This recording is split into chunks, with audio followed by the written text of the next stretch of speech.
காண்டாமிருகத்துக்கு பலன் உண்டு. ஹல்லேலூயா, ஹல்லேலூயா. பாஸ்டர் இதெல்லாம் சொன்னா ஏத்துக்க முடியாது பாஸ்டர், அப்படி நினைக்காதீங்க. ஏன்னா தலையிலிருந்து உச்சம் கால் வரைக்கும் மொத்த மெடிக்கல் காலேஜ் இங்கதான் இருக்குது. அல்லேலூயா சொல்லுங்க.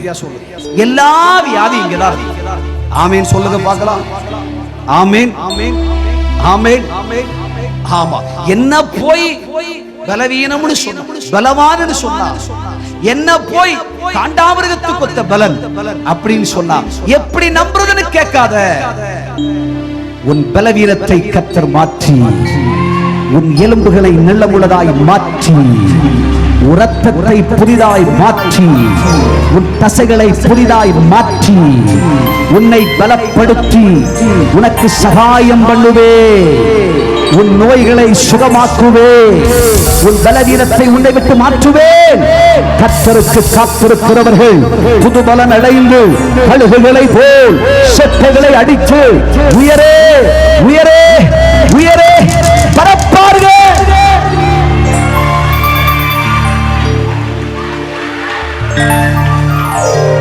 உனக்கு எதிராய் புறப்பட்டு வருகிற எல்லா ஜாதிகளுக்கும் முன்னே கர்த்தர் உன்னை பலவானாக நிறுத்துவார்.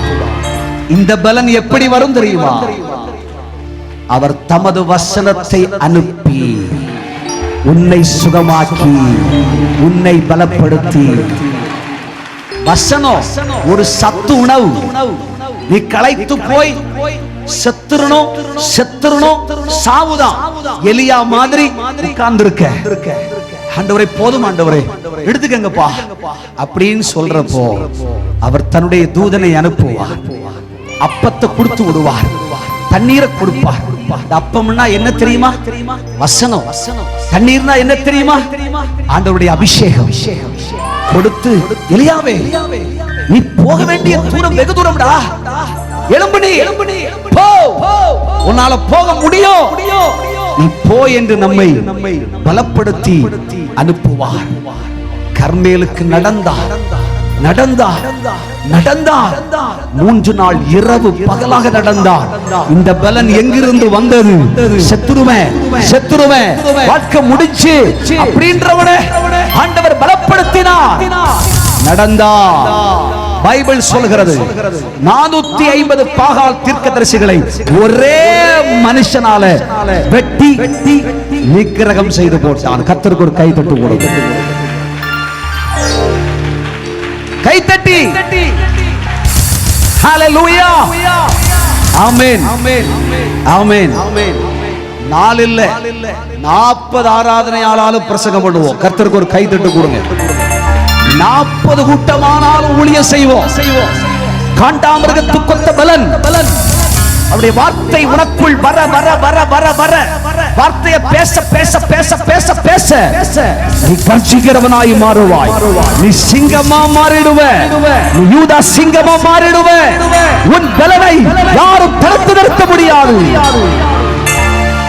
உன் பலனுக்கு ஒப்பான பலன் வேறு இல்லை. வார்த்தை அனுப்பி நம்மை பலப்படுத்துவார். சோர்ந்து போயிருப்போம், அப்பதான் ஒரு பாட்டு கேட்போம். என்ன பாட்டு? நான் உன்னை விட்டு விலகுவதும் இல்லை, உன்னை கைவிடுவதும் இல்லை. ஐயா ஐயா ஐயா, சோர்ந்து போய் உட்கார்ந்து இருக்கிறோம். காதுல ஒரு சத்தம் கேக்குது. ஐயா சோராதே என் மனமே. ஐயா நினைச்சு கூட பார்க்கல. சோர்ந்து போகாதே சொல்லுதியா, சோராதே சொல்லுதியா. தேவனுடைய வார்த்தையை கேட்ட உடனே தைரியம் கொள்கிறேன், எழுந்து நடக்கிறேன், கர்த்தருக்காய் கிரியை செய்கிறேன்.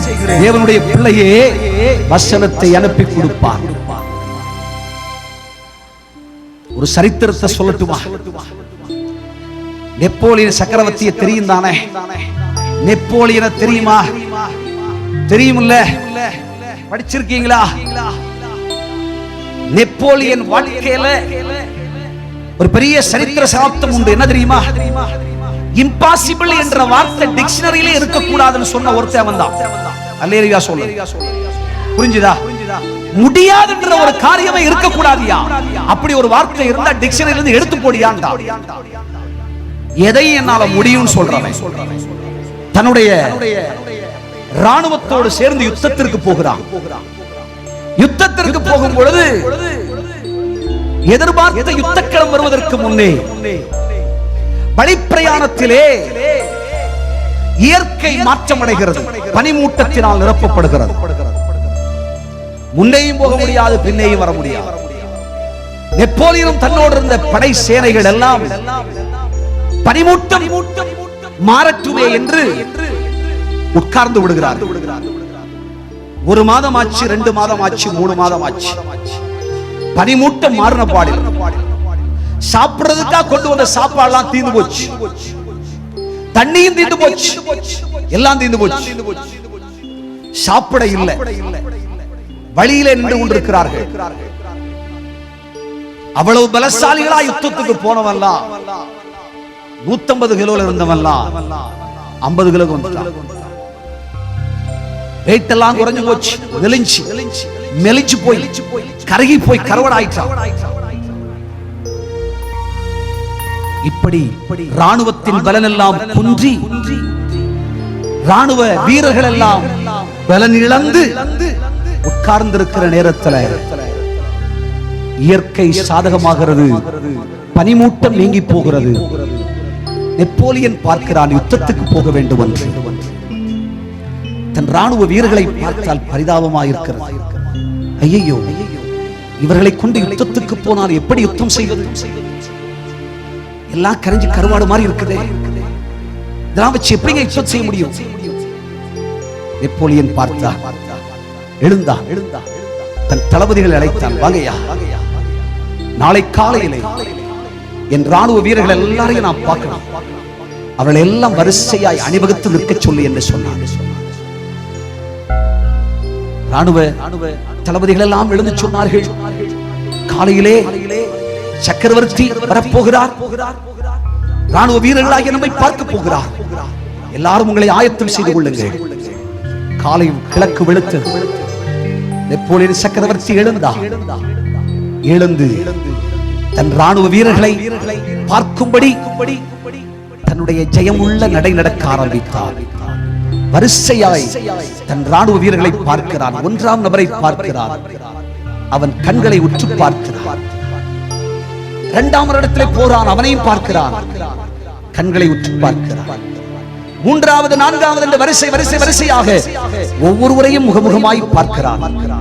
கண்களை பார்த்து விட்டு நெப்போலியன் வந்து நின்று சொன்னார், ராணுவ வீரர்களே, உங்கள் அனைவரையும் நான் இவ்வளவு உற்று கவனித்தேன். உங்கள் கண்களை பார்த்த பொழுது, உங்கள் முகத்தை பார்த்த பொழுது, உங்கள் கண்களிலே வெற்றி இருப்பதை, ஜெயம் இருப்பதை நான் காண்கிறேன். நீங்கள் ஜெயித்து ஆர்ப்பரிக்கிறவர்களாக உங்கள் முகம் மலர்ந்து கொண்டிருப்பதை பார்க்கிறேன் என்று ஒரு வார்த்தையை சொன்னா பாருங்க.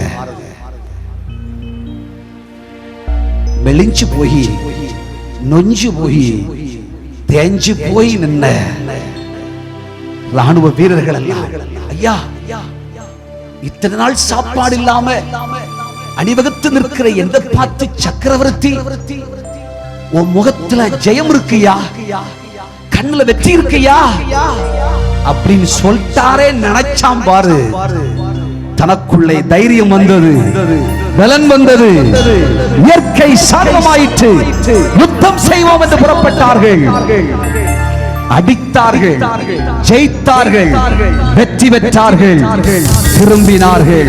என்னை கேட்கிற தெய்வ பிள்ளையே, ஒரு நெப்போலியன் சக்கரவர்த்தியினுடைய வார்த்தை மெலிந்து போன, நொஞ்சு போன, தேய்ச்சு போன ராணுவ வீரர்களை காண்டாமிருகத்துக்கு ஒத்த பலன் உள்ளவர்களாய் மாற்றுமானால், ஏகனத்தியானந்த சக்கராதிபதியாய் இருக்கிற ஆண்டவராகிய கிறிஸ்து உன்னை பார்த்து, நீ பலவான் கையிலுள்ள அம்பு என்று சொன்னார். நீ ஜெயிப்பாய், தோல்வி இல்லை. நீ வெற்றி பெறுவாய், நீ எதிலும் ஜெயிப்பாய்.